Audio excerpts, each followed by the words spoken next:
السلام عليكم ورحمة الله تعالى وبركاته. يا هلا بيك.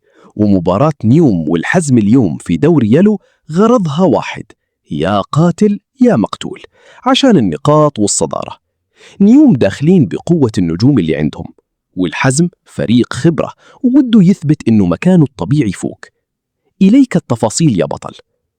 التشكيلة المتوقعة لنادي نيوم: نيوم بيلعب بخطة 4-2-3-1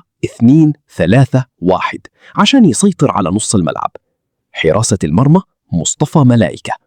الدفاع إسلام هوساوي، أحمد حجازي، محمد جحفلي، عبد الملك العييري. الوسط ألكسندر سابيري، عباس الحسن. الوسط الهجومي سلمان الفرج، رومارينيو، مهند الشنقيطي. الهجوم مباي دياني. التشكيلة المتوقعة لنادي الحزم: الحزم بيلعب بخطة متوازنة 4-4-2 عشان يقفل المساحات. حراسة المرمى إبراهيم زايد. الدفاع فرحان العازمي، طلال عبسي، باولو ريكاردو، راكان الشملان.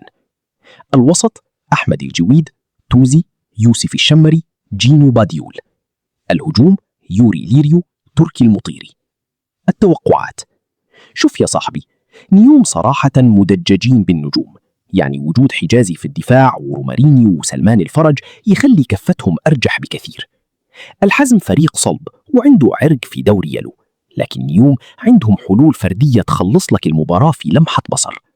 توقعي إن المباراة بتكون 2-0 لنيوم، إلا لو الحزم قدروا يخطفون هدف من مرتدة ويقفلون اللعب صح. وقتها بنشوف سيناريو ثاني.